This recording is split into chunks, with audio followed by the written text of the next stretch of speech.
हे CA inter CMA inter वालों, कैसे हैं आप लोग। आज हम लोग करने जा रहे हैं चार्ट रिवीजन। टॉपिक है हमारा एडवांस टैक्स। आपका ये जो टॉपिक है टीडीएस टीसीएस के साथ मर्ज होता है, लेकिन ये एक इंडिपेंडेंट चैप्टर है, 0 से 4 मार्क की इज्जत रखता है। और हाँ, ये जो चार्ट रिवीजन की सीरीज है, इसके अंदर का एक और छोटा सा टॉपिक है, यस और नो। तो ये जल्दी से खत्म हो जाएगा चार्ट रिवीजन, एंड ये टॉपिक करने के बाद आपने इसका ऑडियो रिवीजन भी सुन लेना, जो हमने रेगुलर एंड फास्ट ट्रैक के साथ दिया है, तो आपका काम खत्म हो जाएगा। Is that done? चलिए स्टार्ट करते हैं अपना एडवांस टैक्स। तो दोस्त, सबसे पहला सेक्शन आता है सेक्शन 208। वैसे अगर मैं एडवांस टैक्स की बात करूं तो 207 से 211 तक के प्रिसाइजली वर्क करता है, जितने सेक्शन आपके लिए रेलेवेंट है। अब 208 बताता है condition for applicability of advance tax. Advance tax दो कैटेगरी ऑफ असेसी को एप्लीकेबल है। पहला, every person whose estimated tax liability is 10,000 और मोर। तो भैया ये याद रखना है, every person whose estimated tax liability is 10,000 और more during the previous year. तो ऑलमोस्ट एवरी केस में पेएबल है, मतलब हर एसएससी को पेएबल है। और जिसका टैक्स पेएबल जो कैलकुलेशन करते हैं उसके बाद वो 10,000 या उससे ज्यादा है, डॉट 10,000 पे भी एडवांस टैक्स लाइबिलिटी आ जाएगी, याद रखिएगा। तो डॉट 10,000 या उससे ज्यादा है तो एडवांस टैक्स एप्लीकेबल है। दूसरा, ऐसे एसएससी जो अपनी प्रिजम्पटिव इनकम 44AD के अंदर में डिक्लेयर कर रहे हैं पीजीबीपी में, उनके लिए एडवांस टैक्स रेलेवेंट है। तो ऐसे एसएससी जो 44AD के अंदर में पीजीबीपी में अपनी इनकम डिक्लेयर कर रहे हैं, उनके लिए भी एप्लीकेबल है। तो चलो, दो कैटेगरी ऑफ पीपल के लिए एप्लीकेबल है एडवांस टैक्स। पहला कैटेगरी कौन है? Every person whose estimated tax liability during the current previous year is 10,000 or more। दूसरा कौन है भैया? Every person showing a PGBP income under section 44AD 44ADA, इनके लिए एडवांस टैक्स मैंडेटरी है। Check it out. डन। अब आते हैं एडवांस टैक्स किसको एप्लीकेबल नहीं है। सेक्शन 207 इस बारे में बात करता है that who is not liable to advance tax. अब देखिए, एडवांस टैक्स दो लोगों पे एप्लीकेबल नहीं है। पहला, whose estimated tax liability is not 10,000 और मोर, जिसकी estimated tax liability after the calculation ही 10,000 से ज्यादा नहीं जा रही, उसको एडवांस टैक्स एप्लीकेबल ही नहीं है। दूसरा, a person senior citizen not having PGBP. तो अगर कोई भी सीनियर सिटीजन है, राइट, रेसिडेंट है, और उसको पीजीबीपी इनकम अराइज नहीं हो रही, तो उसको एडवांस टैक्स भरने की जरूरत नहीं है। राइट। सो पहला, अगर एस्टिमेटेड टैक्स लाइबिलिटी ही बिलो 10,000 है तो आपको नहीं करना है। एंड दूसरा, इंडिविजुअल रेसिडेंट सीनियर सिटीजन जिसके पास कोई पीजीबीपी इनकम नहीं है, उसे भी एडवांस टैक्स नहीं देना है। क्लियर है मालिक? चेक। डन है जी। अब आते तीसरी बात के ऊपर। ये जो सेक्शन है ना, इसके ऊपर आपको क्वेश्चन आता है, मतलब जो आपको क्वेश्चन फ्रेम होता है, भले ही थियरी क्वेश्चन फ्रेम होता है इसके ऊपर, पर हाँ होता है। सेक्शन 210, इसके ऊपर इंटर और फाइनल दोनों लेवल पे क्वेश्चन पूछे जाते हैं। यस, थियरी क्वेश्चन है। अब यहां पे इस सेक्शन में पावर है कि मान लीजिए एओ असेसमेंट कर रहा है, और एओ को असेसमेंट करके ऐसा लगता है कि हाँ, किसी एसएससी से एडवांस टैक्स भरवाना है, तो क्या एओ नोटिस इशू करके उस एसएससी को बोल सकता है दैट यू नीड टू पे एडवांस टैक्स? सेक्शन ये पावर देता है। सेक्शन कहता है, if the AO feels like that SSC is liable to advance tax and he has not paid advance tax or short paid advance tax, the AO will issue the notice to the assessee requiring him to pay such amount of advance tax as may be written in the notice. So after the notice issued by AO, the assessee is required to pay the advance tax which is given in the notice. Now let me tell you, एक practical aspect से related बात करेंगे। कभी आपने अपने articleship के अंदर में भी कभी देखा होगा, इफ एनी, तो क्या होता है, एओ के तरफ से जब भी 210 का नोटिस आता है, उसके अंदर में क्लियर लिखा होता है आपकी एस्टिमेटेड टैक्स लायबिलिटी कितनी है, आपको कितना एडवांस टैक्स पे करना है और कितने तारीख तक के पे करना है। तो एक ऐसा नोटिस आता है। Are you getting the point? अब इसके लिए एओ को क्या करना होगा? जब वो असेसमेंट करता रहेगा तो आपकी टोटल इनकम को असेस करेगा, yes, based on your return of income और दी अदर एविडेंस, और उस बेसिस पे आपका क्या निकालेगा? टैक्स लायबिलिटी निकालेगा। कुल मिलाकर के सेक्शन पावर देता है एओ को कि वो किसी को नोटिस भेज करके एडवांस टैक्स भरवा सकता है। बस इतनी सी बात है। Yes, so if the assessee has not paid advance tax or short paid advance tax, the AO may make an order and ask the assessee to pay the advance tax in the installment due. Yes or no? AO can pass the order up to the last day of February. ऐसा कुछ करवाना भी है तो previous year के फरवरी से पहले उसको क्या करना होगा? ये ऑर्डर इशू करना होगा, क्योंकि एडवांस टैक्स की लास्ट डेट का जो पेमेंट है वही 15 मार्च आ जाता है। तो फरवरी 28 से पहले या 29 से पहले, एज द केस में भी, उनको क्या करना होगा? ये ऑर्डर इशू कर देना होगा। The AO shall compute the advance tax by taking into account the assessed income of the latest previous year. जो करंट ईयर की लेटेस्ट असेस्ड इनकम है वो लेगा, या तो फिर जो आपने इनकम रिटर्न में डिक्लेयर करी है वो रिटर्न के बेसिस पे निकालेगा। मतलब ऐसा नहीं कि अपने मर्जी से कुछ भी निकाल सकता है। He has to consider the income which is either he has assessed और declared by you in the return. Yes, check कर लीजिए, पावर तो है। चलिए नेक्स्ट सेक्शन पे आते हैं। नेक्स्ट सेक्शन है 218। 218 क्या बोलता है, जरा ध्यान से सुनिए।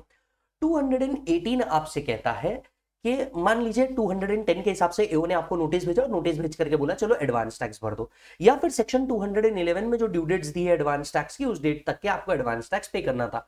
अज्यूमिंग अगर 211 के अंदर की जो ड्यू डेट दी है उस दिन तक के आपने एडवांस टैक्स नहीं भरा, या फिर एओ ने जो आपको नोटिस भेजा था उस डेट तक के एडवांस नहीं भरा, तो क्या होगा। तो सेक्शन 218 कॉन्सिक्वेंसेस की बात करता है। When the order of section 210 has not been complied with, what will be the consequences. Now what will be the consequences, assessee will be treated as assessee in default. Section says that if the order of AO under section 210 is not complied with, or the advance tax is not paid as per section 211, then the assessee will be deemed to be assessee in default, and consequences of being assessee in default is applicable.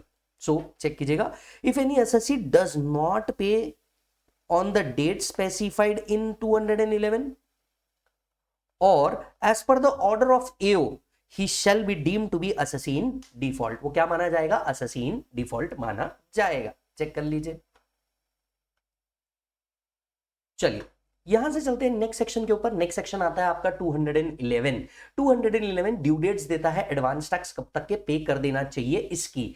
तो advance tax कब तक के पे होना चाहिए, देखिए genuinely अगर आप 44 एडी एडीए के अंदर में आते हैं, मतलब अगर आप प्रिजम्पटिव इनकम में आते हैं पीजीबीपी सेक्शन 44 एडी एडीए में, आपको याद होगा वहां पे पीजीबीपी जो कंप्यूट होता है वो बेटा टर्नओवर के बेसिस पे कंप्यूट होता है। राजा तेरे को याद आ रहा है क्या, वहां पे जो टर्नओवर कंप्यूट होता है वो पीजीबीपी जो है वो टर्नओवर के बेसिस पे कंप्यूट होता है। अब टर्नओवर तो मोटे मोटे तौर पे तेरे को मार्च में ही समझ में आएगा। तो अगर आप प्रिजम्पटिव इनकम के बेसिस पे अपनी इनकम शो कर रहे हैं, आपको साल में एक ही बार एडवांस टैक्स भरना है, that too on 15th March, that is straight away the last date of payment of advance tax. Are you getting the point.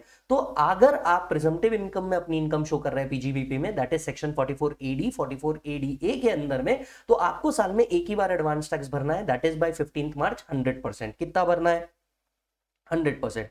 So if a person is covered under section 44 AD ADA, उसको साल में एक ही बार भरना है, straight away कितना, 100%। Are you getting the point, yes.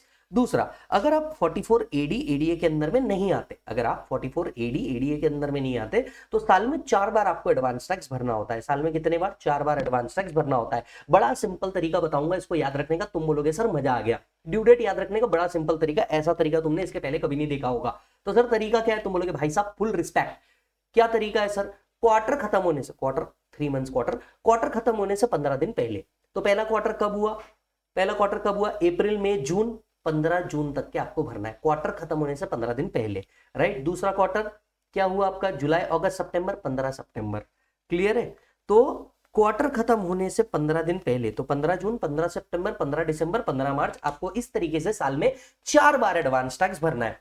अब कुछ बच्चे जो है ना वो मेरे से पूछते हैं, मतलब बच्चों जैसी हरकतें कर देते हैं कि सर ये मैं एडवांस टैक्स भरूं, पर मेरे को तो, मैं तो इनकम टैक्स भरने आया था जीवन में, मैं एडवांस टैक्स क्यों भर रहा हूं। बेटा आप इनकम टैक्स को ही एडवांस में दे रहे हो, that is called as advance tax. तो कुछ लोग मेरे से सवाल पूछते हैं, नहीं सच्ची में तुम्हारे एक्स की कसम ये सवाल मेरे से पूछे जाते हैं कि सर एडवांस टैक्स भरूं या इनकम टैक्स भरूं या टीडीएस भरूं। अरे मेरे दोस्त, मेरे होने वाले बच्चों के चाचा, एडवांस टैक्स और जो टीडीएस होता है ना बेटा, ये तेरा टैक्स इनकम टैक्स का ही पार्ट है जो ऑलरेडी डिडक्ट हो जाता है। जो तेरी फाइनल टैक्स लायबिलिटी निकलती है ना, उसमें से तू एडवांस टैक्स का रिडक्शन ले लेता है, या जो तेरा टीडीएस कटा है उसका तू रिडक्शन ले लेता है। In short, the tax you पे in the form of advance tax or in the form of TDS TCS, you get the credit out of the overall tax liability. I hope you are understanding this. Yes. तो चलिए, आपने जो advance tax पे करना है, अगर आप 44 AD ADA के केस में नहीं आते, तो आपने साल में 4 बार, क्वार्टर खत्म होने से 15 दिन पहले आपने भरना है। कितना भरना है सर, जब आपका क्वार्टर 1 रहेगा तो उसमें नॉट लेस देन 15%, अगर क्वार्टर 1 है तो not less than 15% of advance tax liability. अगर क्वार्टर 2 है, not less than 45% of the advance tax liability. तो जो भी आपका ओवरऑल टैक्स लायबिलिटी होगा उसका 45%, ठीक है। तीसरा, अगर 15 दिसंबर है तो not less than 75% of the overall estimated tax liability. यानी क्या मैं ऐसा कह सकता हूं, एवरी क्वार्टर हमें कैलकुलेशन करना पड़ेगा और हर क्वार्टर में कैलकुलेशन करने के बाद जो लायबिलिटी आ रही है उसका 75%। अब बच्चा हो सकता है कंफ्यूजन में, या उसने कभी ढंग से पढ़ा नहीं होगा, तो वो बोलेगा सर 15, 45, 75 ये तो हमने 100% से ज्यादा टैक्स पे कर दिया। यही तुम्हारी गलती है, इसलिए तुम सिंगल जीवन में मर रहे हो। ये जो 45% है ना, ये inclusive of the 15% already paid है। मतलब जब आप ये 45% कैलकुलेट करेंगे, जो 15 आपने ऑलरेडी पे किया है वो माइनस करोगे, यानी नेट में 30% ही पे करोगे। ठीक उसी तरीके से 75% में भी जो 45 आपने ऑलरेडी पे किया है वो माइनस कर दोगे। I hope you are understanding this. यही चीज आर्टिकलशिप में सिखाई जाती है, कभी ढंग से किए तुमने आर्टिकलशिप की होती तो तुम्हें ये पता होता। ठीक है, और 15 मार्च तक के आपको आपका 100% पे करना है। That's it. तो चलिए चार बातें कर लेते हैं हम लोग, चार बातें कौन सी है?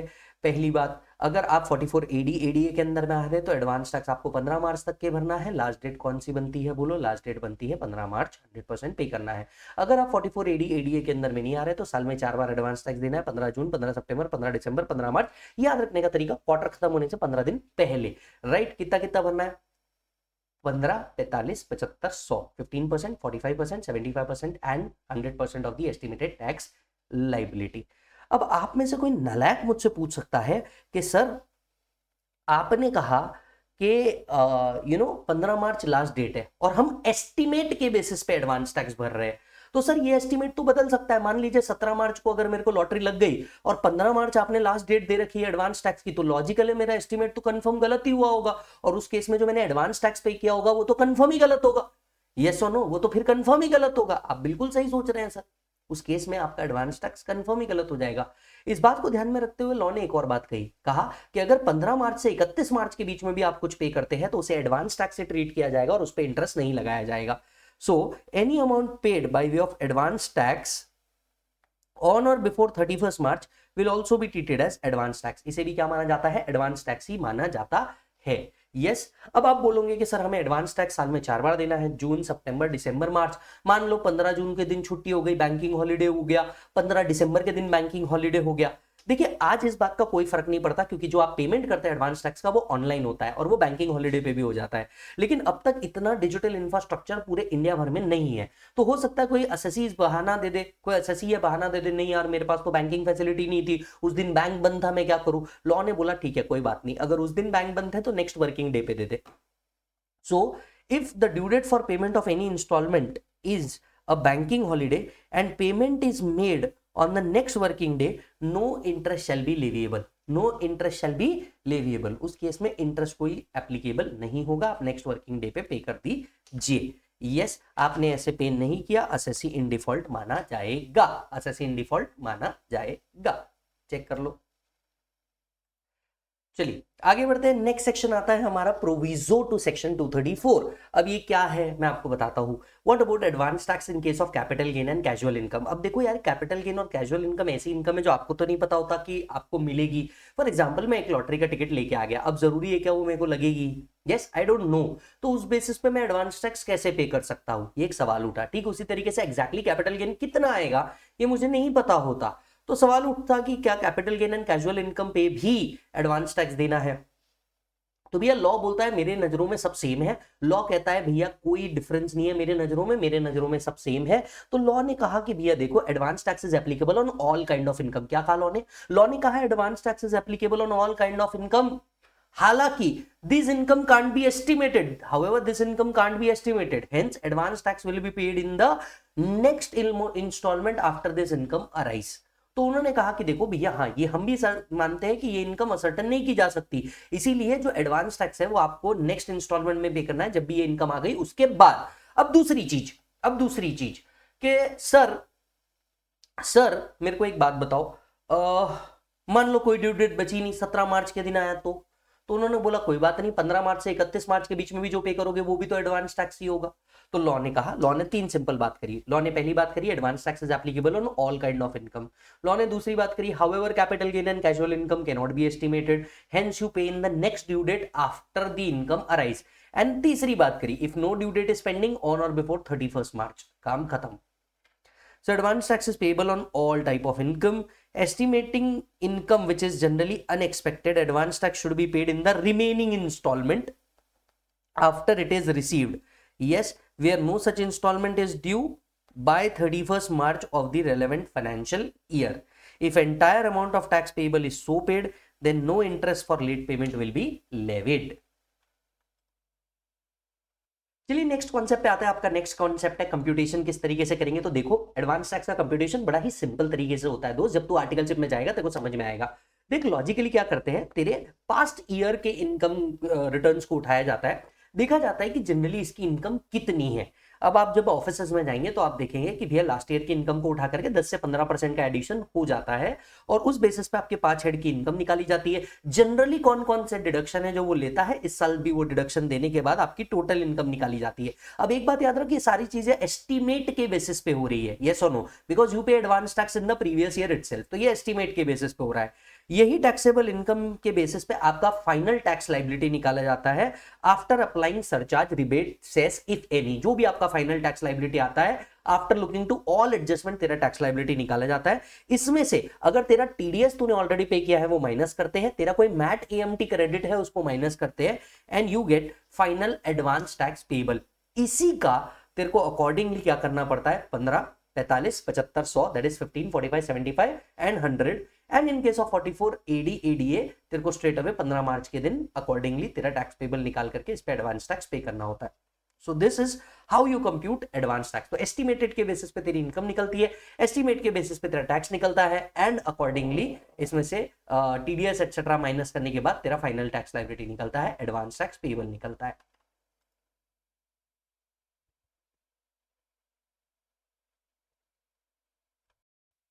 चलिए नेक्स्ट सेक्शन पे आते हैं। नेक्स्ट सेक्शन बनता है आपका 234B। अब ये 234B कब एप्लीकेबल है, अगर आपने एडवांस टैक्स पे नहीं किया या जो एडवांस टैक्स पे किया it is less than 90% of assessed tax. तो पहला, अगर आपने एडवांस टैक्स ही पे नहीं किया, if advance tax is not paid, बराबर है। दूसरा, advance tax is paid but less than 90% of assess tax. अब ये असेस टैक्स क्या होता है, tax computed by income tax department. तो लेट्स से आपने पे किया है एडवांस टैक्स 88,000, जबकि इनकम टैक्स ने आपका टैक्स असेस किया है 1 लाख, तो आपने जो पे किया है वो less than 90% of the assess tax है, तो आपको 234B का इंटरेस्ट लगेगा। तो एडवांस टैक्स कब एप्लीकेबल है, दो केस में एडवांस टैक्स एप्लीकेबल है। पहला, if advance tax he pay नहीं किया। दूसरा, आपने जो एडवांस टैक्स पे किया वो less than 90% of assess tax है, तो आपको एडवांस टैक्स के लिए या non compliance of advance tax के लिए इंटरेस्ट देना होगा। अब ये इंटरेस्ट कितना है, इंटरेस्ट जो है वो है 1% पर मंथ और पार्ट देयर ऑफ। कब से कब तक, first day of assessment year, that is 1 अप्रैल से लेकर के जब तक के आप क्या नहीं कर देते, एक्चुअल पेमेंट नहीं कर देते, तब तक के ये लगेगा। So whatever is the amount not paid और short paid into 1% for every month और पार्ट ऑफ द मंथ। मान लीजिए 1 महीना 2 दिन हुआ, आप पूरे 2 महीने का इंटरेस्ट लगाएंगे, because part of the month is also considered as whole month. कब से इंटरेस्ट काउंट करना है, from 1 April till the date of actual payment. तो जब तक कि आपका एक्चुअल पेमेंट नहीं हो जाता तब तक के आपका क्या लगाया जाता है, इंटरेस्ट लगाया जाता है। तो चलो कम ऑन, वापस से एक बार, या तो आपने एडवांस टैक्स से पे नहीं किया, या जो एडवांस टैक्स पे किया it is less than 90% of assessed tax. Assessed tax का मतलब क्या है, What do you mean by assessed tax? Tax computed by income tax department.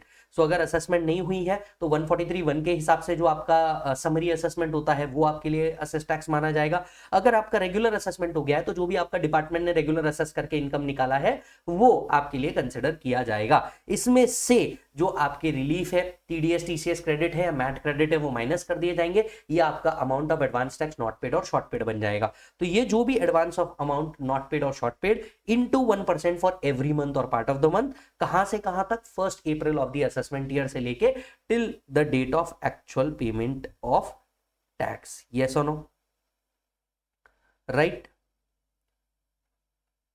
अच्छा, अब एक और बात यहां पे ध्यान में रखिएगा, मान लीजिए आगे चल के एओ अगर आपकी टैक्स लायबिलिटी को चेंज कर देता है या आपके ऑर्डर को रेक्टिफाई किया जाता है, तो ऐसे केस में आपका जो इंटरेस्ट है वो भी अकॉर्डिंगली क्या होगा, चेंज होगा। So where as a result of rectification order और order of any appeal, revision, the amount of tax on which interest was payable has been modified, the interest shall be altered accordingly। तो जो tax के basis पे आपका interest calculate हो रहा है, अगर वो टैक्स ही आगे जाके अपील में चेंज हो गया या रेक्टिफिकेशन में चेंज हो गया तो आपके इंटरेस्ट को भी अकॉर्डिंगली क्या किया जाएगा, चेंज किया जाएगा, राइट। अकॉर्डिंगली अगर इंटरेस्ट इंक्रीज होता है तो एओ आपको एक नोटिस सर्व करेगा। So if interest in increase AO shall serve a notice, और यही चेंज का नोटिस एओ आपको सर्व भी करेगा कि भैया आपका इंटरेस्ट बढ़ा दिया गया है। यस और नो। अगर इंटरेस्ट रिड्यूस किया गया है तो जितना आपने एक्सेस इंटरेस्ट पे किया होगा वो आपको क्या कर दिया जाएगा, रिफंड दे दिया जाएगा। Are you getting the point? So 234B क्या कहता है? 234B कहता है if advance tax is not paid or advance tax paid but less than 90% of assessed tax, तो इंटरेस्ट देना पड़ेगा 1% फॉर एवरी मंथ और पार्ट ऑफ द मंथ। कहां से कहां तक? First day of assessment year, that is अप्रैल से लेके जब तक आप एक्चुअल पेमेंट नहीं कर देते तब तक का इंटरेस्ट आपको एप्लीकेबल हो जाएगा। यस, चेक करो।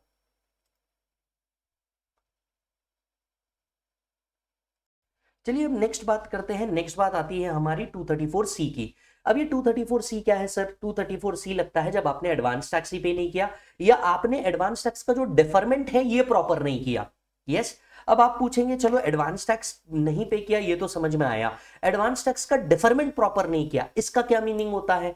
देखिए आपको एडवांस टैक्स साल में 4 बार भरना था, 15 जून, 15 सितंबर, 15 दिसंबर, 15 मार्च, या 44 एडीए के केस में आपको एक ही बार भरना था, that is 15th of March. ये कंप्लायंस आपने सही तरीके से अगर नहीं किया है तो आपको इंटरेस्ट लगेगा 1% for 3 months directly. Yes, 1% for 3 months directly. तो क्वार्टर 1 के लिए 3%, क्वार्टर 2 का नॉन कंप्लायंस हुआ है तो 3%, क्वार्टर 3 का नॉन कंप्लायंस हुआ है तो 3%, और क्वार्टर 4 के लिए 1% आपको एप्लीकेबल हो जाएगा। यस, अच्छा याद रखने वाली बात यह है जब 234B का इंटरेस्ट निकलता है वो असेस टैक्स पे होता है, जबकि 234C का जो इंटरेस्ट निकलता है वो रिटर्न की इनकम के बेसिस पे होता है। मतलब आपने जो आरओआई भरा उसके बेसिस पे जो टैक्स आया उस पे आपका इंटरेस्ट कैलकुलेट किया जाता है, जबकि 234B जो है एओ ने जो कंप्यूट किया टैक्स उसके बेसिस पे निकलता है। I hope you are understanding this. हालांकि इंटरेस्ट यहाँ पे भी 1% फॉर एवरी मंथ है, लेकिन 1% का इंटरेस्ट डायरेक्टली 3 मंथ्स के लिए लगता है, इसलिए मैं कह सकता हूं कि सीधा 3% का इंटरेस्ट लगता है, 1% every month for directly 3 months. Yes और नो फॉर नॉन कंप्लायंस। तो चलिए अगर आपने एडवांस टैक्स ही पे नहीं किया या एडवांस टैक्स का डिफरमेंट प्रॉपरली नहीं किया तो 234C लग जाएगा आपके ऊपर। हालांकि एक इशू समझिए, एडवांस टैक्स एक ऐसा टैक्स है जो एस्टीमेट के बेसिस पे हो रहा है और ये एस्टीमेट चेंज हो सकते हैं, ये एस्टीमेट सही या गलत दोनों हो सकते हैं। तो इनकम टैक्स को कुछ तो कंसिडर करना ही था। इनकम टैक्स ने कहा देखिए 234C हम लगाएंगे ही नहीं अगर क्वार्टर 1 में instead of 15%, even if you pay till 12%, we will consider and no interest will be applicable।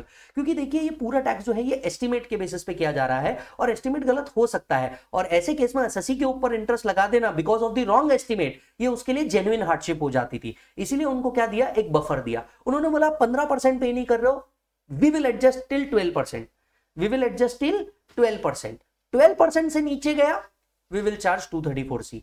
Same in quarter 2 आपको कितना पे करना था, 45%, डिपार्टमेंट ने कहा हम 36% तक एडजस्ट करेंगे। मान लीजिए आपने एडवांस टैक्स 40% ही पे किया होगा, there will be no 234C, department adjust कर लेगा 36% तक के। जब आप 234C तभी लगेगा जब आपने जो पेमेंट किया होगा वो 36% से नीचे होगा तो, और ऐसा से पहले 2 क्वार्टर के लिए किया गया है, क्योंकि 6 महीने में तो ऑलमोस्ट आपको एस्टिमेट समझ आ ही जाना चाहिए। यस और नो, तब तक के तो आपको एस्टिमेट समझ आ ही जाना चाहिए। सो 234C कब लगता है? 234C tax as per ROI पे लगता है, माइनस व्हाटएवर जो आपने टैक्स निकाला, टैक्स में से क्या माइनस करोगे, relief, AMT, MAT credit, TDS, TCS minus कर दो, जो भी आपका फाइनल टैक्स लायबिलिटी आया वो, इनटू 1% फॉर एवरी मंथ और part of the month. Quarter 1, 2 और 3 के लिए डायरेक्टली 3 मंथ्स का लगेगा, एंड लास्ट क्वार्टर की जो होगा उसके लिए 1 मंथ का इंटरेस्ट एप्लीकेबल होगा। हालांकि 234C में no interest shall be levied if advance tax paid is up to 12% और 36% in quarter 1 and 2। Getting the point? Yes. मान लीजिए 44 एडीए के केस में भी मान लीजिए आपको 15 मार्च तक के सारा पेमेंट कर देना था। मान लो आपने 15 मार्च तक के सारा पेमेंट नहीं किया तो भी आपको 1 मंथ का इंटरेस्ट तो लगना ही लगना है। So where the assessee who declare PGBP as per 44 ADA, then assessee shall be liable to pay simple interest at the rate of 1% for 1 month if advance tax is not paid by 15th of March। हालांकि law ने कुछ और exception भी दिए हैं। 234C नहीं लगेगा इन cases में। पहला केस, अगर आप कैपिटल गेन सही तरीके से एस्टिमेट नहीं कर पाए, आप पे 234C नहीं लगेगा। दूसरा, अगर आप कैजुअल इनकम सही तरीके से एस्टिमेट नहीं कर पाए, कोई बात नहीं, आप पे 234C नहीं लगाएंगे हम लोग। वैसे भी एडवांस टैक्स कैपिटल गेन और कैजुअल इनकम पे तो तभी आता है when these income actually arise, इसीलिए 234C इन पे नहीं लगाया जाता। अगर आपको पीजीबीपी इनकम ही फर्स्ट टाइम आ रही है, अगर आपको पीजीबीपी इनकम ही फर्स्ट टाइम आ रही है तो आपको कैसे पता आपको बिजनेस से कितना प्रॉफिट होगा? तो लॉ यहां समझ के लेता है कि ठीक है यार कोई बात नहीं, हम इन पे 234C नहीं लगाएंगे। एंड चौथा, डिविडेंड इनकम अगर आपकी है तो लॉजिकल है, आपको कैसे पता कौन सी कंपनी कितना डिविडेंड देगी? तो डिविडेंड इनकम के चक्कर में अगर आपका एस्टिमेशन गलत हो रहा है तो आप पे 234C नहीं लगाया जाएगा। तो capital gain, casual income, dividend income या फर्स्ट टाइम पीजीबीपी के कारण आपका डिफरमेंट गलत हुआ है तो ऐसे केस में आप पे 234C नहीं लगेगा। क्लियर है मालिक? सीबीडीटी ने क्लैरिफिकेशन दिया है जो एडवांस टैक्स आपने पे किया है 15 मार्च तक के, ये भी रिड्यूस किया जाएगा for calculating interest under 234C। तो जो आपका 234C का इंटरेस्ट आया, इसमें अगर आपने 15 मार्च तक के कोई ऑलरेडी इंटरेस्ट पे करके रखा होगा तो वो माइनस हो जाएगा और सिर्फ नेट 234C का जो इंटरेस्ट है वही आपको क्या करना होगा? पे करना होगा।